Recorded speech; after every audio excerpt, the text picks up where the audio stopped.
Welcome to the RYSE Movement podcast, a place where men just like you learn to raise your standards everywhere.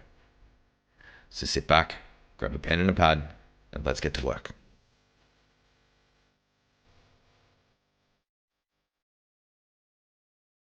Welcome to another episode of the RYSE Movement podcast. I'm Dave R.Y.S.E, and in this episode, carrying on with the month of health, fitness, and wellness, we're going to be diving in how to plan for success. So a little backstory first. I used to be a store manager of McDonald's and I ran a $2.2 million store, 65 staff members, 5 managers, amazing KPIs. I smashed it out of the park. And that framework from McDonald's being the perfect, simplistic business that it is, it taught me how to plan for success. And the way that you do that is by starting with the end in mind. So every goal that you set, and previously in the previous episode, we spoke into goal setting, smart objectives, and action planning, you need to be able to start with the end in mind. If you're aiming at success and you're starting from being unsuccessful, what do you think that you're actually aiming at? You're probably not aiming at anything that is high enough to deem successful above where you are. If you're aiming at little percentages above where you are currently, you're going to fall short. There's not enough inspiring you inside to be able to make sure that you're going to do something meaningful. I love nothing more than hearing men with lofty ambitions and goals. It fills my heart full of joy because I know deep inside myself and every single one of you, you have limitless potential. I want to hear of your huge goals and I want to see you succeed. I want to see you do the unthinkable, create the unimaginable, and all of a sudden pop up out of thin air full of hard work, sweat, tears, and blood that you've made it, that you've done something great. To be able to do something great, you need to start with a picture of greatness. What is the goal that you have in mind that, if anything, intimidates and scares you a little bit achieving it? So for health, fitness, wellness, I want you to get a pen and paper right now if you haven't done already, and you're going to write down the vision of the future. What do you look like, feel like, move like, act like, train like, perform like? What are you like? What does that picture specifically look like? And then I want you to attach some meaning to it and put some emotion to it, and I want you to figure out what that feels like. Wherever you are right now, that's the starting point. That doesn't matter. We're going to get back to that. We're going to go really big picture here, really big abstraction. What is the big goal of the future that you're aiming towards? What is your North Star that you've aimed yourself at? From there, go in depth. I want you to write down the ins and outs of this man. What does he do? We're going to reverse engineer it a little bit because how you set a goal in the future for you to be able to move towards it, you have to reverse engineer the steps necessary to take right now so that you can build yourself up to that and stair step your way up to that success. When you're setting up your goals, smart objectives, specific, measurable, attainable, relevant, timely, be elaborate in your specifics and in your measurements. You need to know what you're aiming at, how you're aiming at it, how you're going off course, when to course correct, what are your measurements to know that you're successful or unsuccessful so that you can pivot along the way. Pivot. The next step here, reverse it down. If you set a goal and it's 5 years in the future because you've got some illness things going on, you've got some whatever's going on, you need to reverse engineer it in a way that is going to make sense, that it is in a time frame that is achievable. If you're setting something that is, you need to lose 50 kilos in a year, you're probably not going to do it. That's a very lofty goal and it's not really attainable. You need to be able to make sure that, yes, there is a little bit of leeway when it comes to doing the unthinkable because I've seen miracles happen. However, you damn well need to be realistic. It needs to be relevant to you. It can't be your partner's goal. It can't be your boss's goal. It can't be anyone else or your doctor's. You need to find meaning inside of this goal. So to be able to reverse engineer it, you need to go back to the day-to-day operations and executions of discipline to make sure that you can achieve this goal. So hypothetical. You set a goal in the future. You want to lose 20 kilos in 3 years' time. You want to chip away at it slowly. You're going to start a new sport. You've got all the measurements in place. What you do day to day, so we're going to go down really detailed now, is you need to figure out how you set your day up for success because you've got that picture in your mind, that blueprint, that self-image of what you look like, move like, feel like, fuck like, everything like in the future, you need to start doing that shit now. You start by setting yourself up for success by doing day-to-day things. What do you train? How long do you train for? What do you eat? How often do you eat? What water do you drink? How much do you sleep? What are your sleep habits like when it comes to blue light? What are your sleep habits like when it comes to the room conditions? Where's your phone located? So on and so forth. So I'm going to give you a template that I want you to follow and tell me what you think of it. It's going to start on Sunday night. Okay. So when this comes out, it's going to come out on Friday. You're going to listen to it after the fact, and you're going to set your week up for success from Sunday night. The way that this works, I want you to do it step by step like I ask you to. Step 1, whatever time you need to wake up, I want you to set as many 90-minute chunks back until you feel like you've gotten enough sleep. So at least 5 sleep cycles. So a sleep cycle lasts for about 90 minutes. Then that is the time that you need to go to bed. An hour before that, you're going to put your phone down, you're going to turn everything off, all the technology off, and you're going to wind down. Your phone, when it goes on charge, if it's on your bedside table and it's got plugged in next to your head, I want you to move that to the opposite side of the room. That's going to force you that first thing when that alarm goes off, you're not going to hit snooze, you're not going to turn it off, you're going to get out of bed first. The first thing that you action the moment that you wake up on your Monday when you're starting for success is you wake up and you take the first few steps. You've already got yourself out of bed. There's no snooze here. There's no sitting back and procrastinating any longer. So your sleep habits are down pat. I suggest that now we're getting a little bit cooler. It's the middle of May when I'm recording this, so it's starting to get a bit cooler here in Australia. Open the window, have it cooler so it's easier for you to fall asleep. Then, when you wake up, you take your steps, you get your phone off charge, you turn it off. Walk out to the kitchen. That's step 2. Walk out to the kitchen. You are going to have a drink of water. I suggest putting a few cracks of salt in it as well to be able to rehydrate. No coffee just yet. I want you to starve off your coffee as much as possible, at least half an hour, okay? Get on with your morning routine. Do what you need to do to set yourself up for success. If you're going off to the gym, fantastic, go off to the gym. If you're going for a walk, perfect. Do what you need to do in your morning to make sure that you can get off to work and get the kids ready and all the rest of the things that you need to do. I strongly suggest that the earlier that you train in the morning, the better your day is going to be.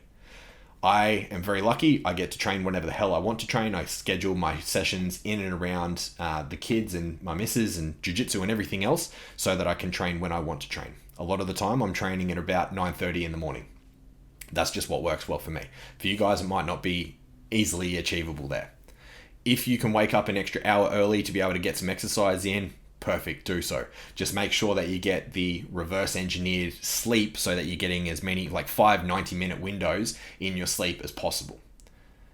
Once you've set up your sleep, okay, that's just the sleep protocol that we've spoken about just now.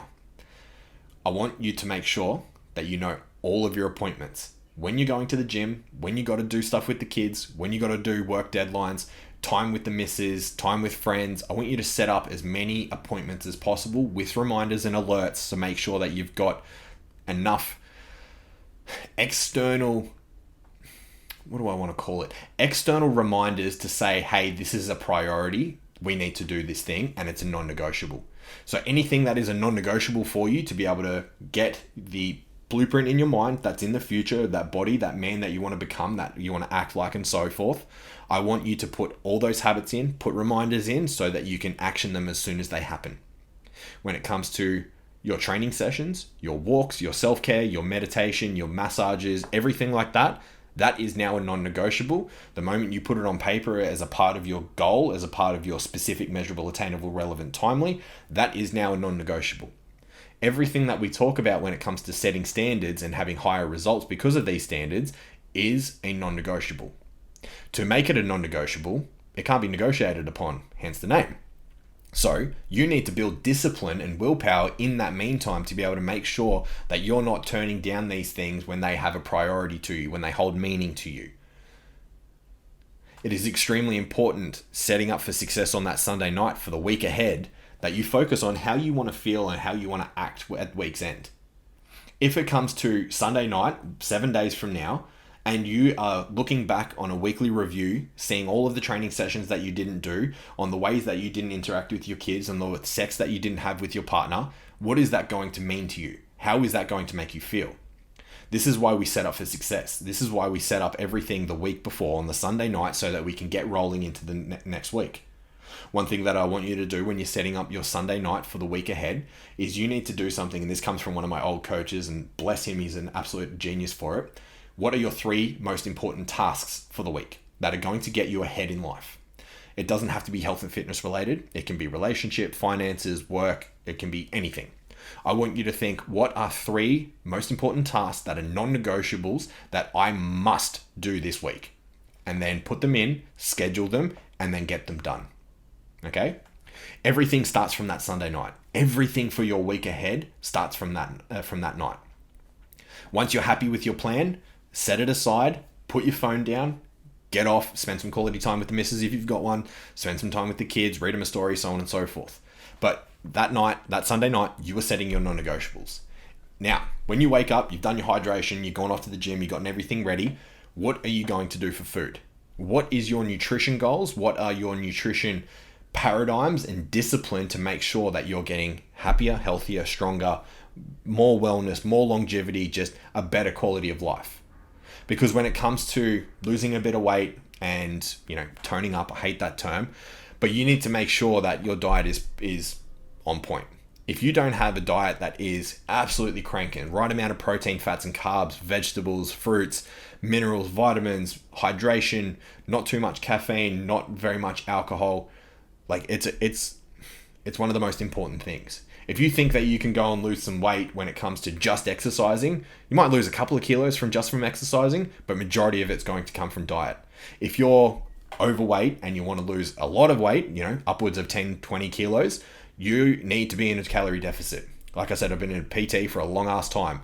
The amount of people that I've seen and the amount of people that I've worked with that just do exercise only and they don't eat well and they don't get any results, I would probably say it's the 80-20 rule. 80% of the clients that I've seen have just done exercise alone and they don't really pay attention to their nutrition. They're, partiers and they're socialites and all these things, and they don't really get the results that they want. The 20% that go do exercise, sleep discipline, and train properly, these are the ones that get the massive results. These are the ones that end up transforming their lives because they know that it's an all-encompassing thing to get diet, training, nutrition right. When it comes to the next part, alcohol. So I've just spoken about diet. The main thing with diet, calories in versus calories out, you need to be in a calorie deficit. With alcohol, just know that a standard drink on average is about 100 calories. If you're having 5 standard drinks a day, that's 500 calories a day. That's 3,500 calories over a week. Do you want to have that in your budget? Do you want to be able to spend or invest in health? There's a great saying that I got taught a long time ago. You either invest now or you pay later. Short-term pain, long-term gain. Or is it the other way around? Is it short-term gain, long-term pain? You invest now or pay later.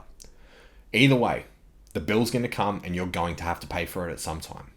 And that bill is your health. Do you think that is worth drinking lots of alcohol, smoking cigarettes, taking recreational drugs, doing all the things that are medicating your life? Or are you worth more than that? Are you worth more than what you're settling for? When it comes to alcohol, if you're having, I think it's 20 standard drinks a week, you're considered an alcoholic. What relationship do you have with alcohol? Alcohol is one of those things that in the Western world, especially Australia, if you were asked out for a drink and you say no, people think that you're crazy. People think that there's something wrong with you. You need to have a hard conversation with yourself around alcohol if you have a problem with it. If you are a daily drinker, you definitely need to have a conversation with it because honestly, it's taking time off your life. Having a small social drink, I get it. I love having a beer with my mates. A beer, maybe 2. I'm not going out and having 10 beers, 20 beers. I'm not getting drunk anymore. I'm not doing any of those things because they just don't meet my standards for the result of the man that I want to be in the future.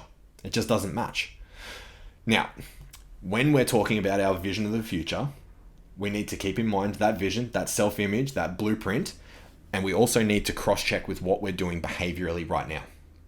So while you're doing all your day-to-day operations and you're going to the gym, you're doing your life, going to work, so on and so forth, are the habits and behaviors that you're doing right now matching what that man does in the future? Because if not, cut that shit out right now. I can't state that emphatically enough. If the things that you are doing right now do not match that blueprint of the future, stop fucking doing them.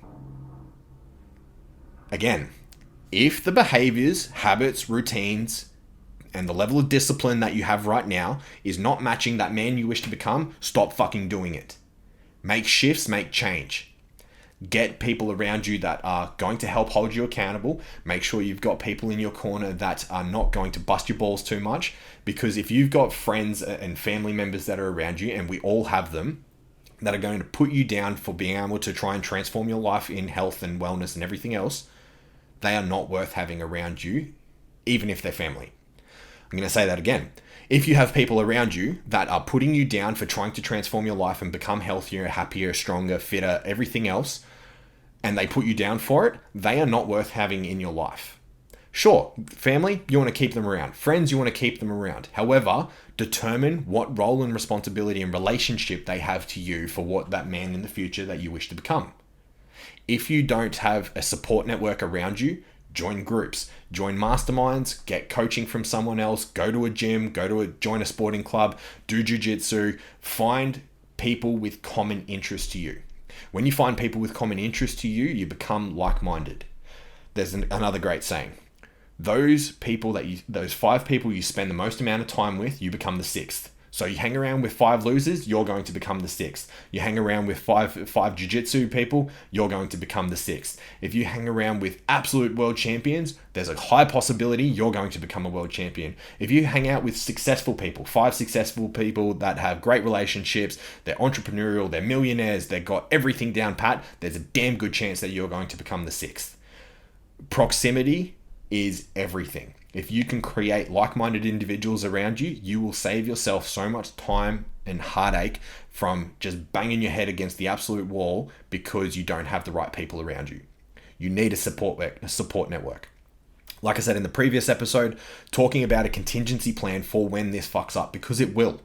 I promise you that. I've been at this a long ass time. When it comes to setting yourself up for success, thinking of the end, starting with the end in mind, you need to put in fail-safes and contingency plans to make sure you can pull yourself on track. If your family members are putting you down, they're not the right people to pull around. They're not the right people to call upon as resources so that you can be resourceful and get yourself back on track. You need people around you that are going to absolutely help you. You need to be around these like-minded individuals to set yourself up for success. This can be quite overwhelming when we dive into it at the depth that we have today. Take it step by step. You're not going to transform your life overnight. You're damn well not going to do it in a week or in a month. It takes time. If you've spent 5, 10, 15, 20 years getting overweight, unhealthy, you've got illness, you've got shit people around you, you're just a product of your absolute environment, it's going to take time. If you've stacked on 20 kilos and you've done it over a few years because you've let yourself go and whatever excuses have happened, it's going to take time. Just be realistic with your time and keep accountable. Have the discipline high enough to be able to build your willpower and keep moving forward. It's not going to happen overnight, but one day it will happen if you have the resilience and you have the willpower to be able to keep pushing forward. There's no harm in asking for help. There's absolutely no harm in asking for help. That's what this whole self-help industry has been about. That's what all of these damn books behind me are about, raising your standards to be able to have better results in the future. But people didn't do it alone. There is no such thing as a really, truly self-made person. Everyone is dependent on someone, and it's okay to depend on people. But you need to be vulnerable and transparent enough to be able to ask for that help. That's what this community is about. That's what the comment section's about. I would love to get what your experience is or what some questions are regarding health and wellness so that I can help you a little bit further. That's it for today. Go start with the end in mind. Set yourself up for success. Set your habits from Sunday night to plan for the week ahead so that you set yourself up for success. Start with the end in mind. Create your blueprint for the man that you want to become in the future and just do the damn thing every single day. Make it a daily actionable habit and watch what happens to your life in the longer term. It will happen. I promise you that. Thank you for being with me today. Thank you for subscribing and leaving a review. it really helps us out. Until next time, take care and much love.